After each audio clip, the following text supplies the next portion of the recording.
And my heart sank because I'm watching the number of dead rise in the school that was previously the UNRWA school with which the Israeli military had coordinates, and the school was bombed and people were killed. And I know of other UNRWA school sites that are supposed to be safe places for families that can't stay in their homes to go, and we know that there have been people killed in those sites. There is no safe place for people to go in Gaza. All of you know that our family, Craig and I, are connected very much to this issue through our daughter Rachel. And she's so close to me right now. And I turned to the things that she had to say to me in 2003.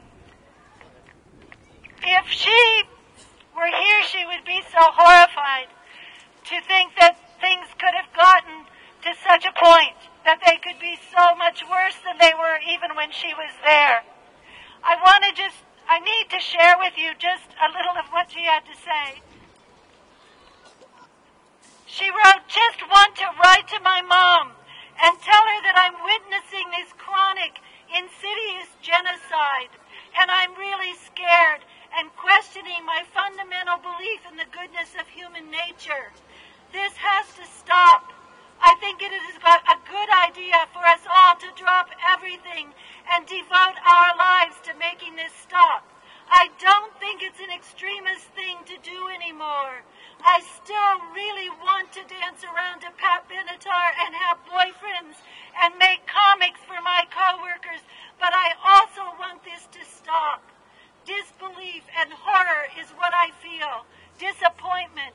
I am disappointed that this is the base reality of our world and that we in fact participate in it.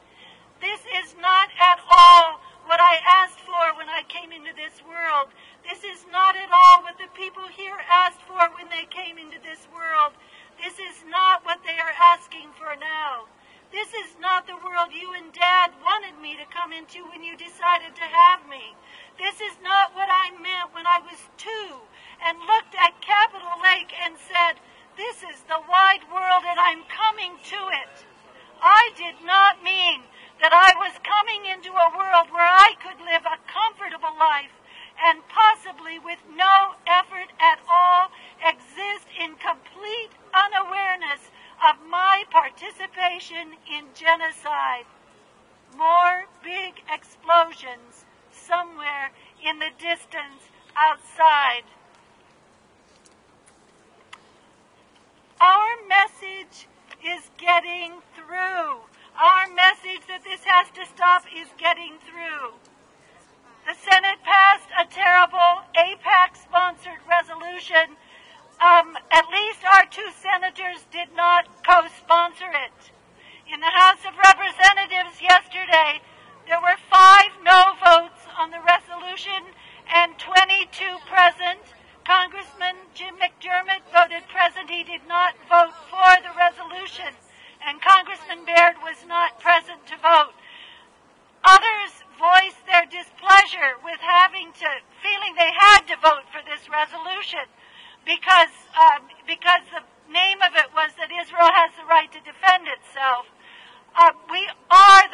Our message is getting through, and there are going to be more opportunities.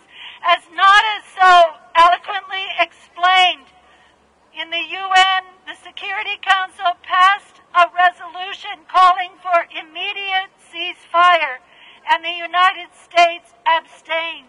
This is a marked departure from what usually happens.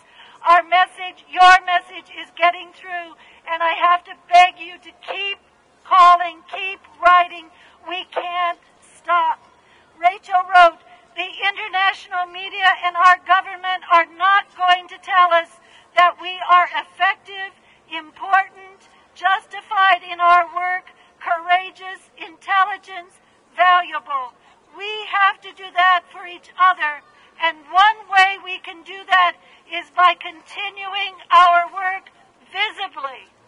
Please go out and be visible. Raise your voices. Thank you for being here today. We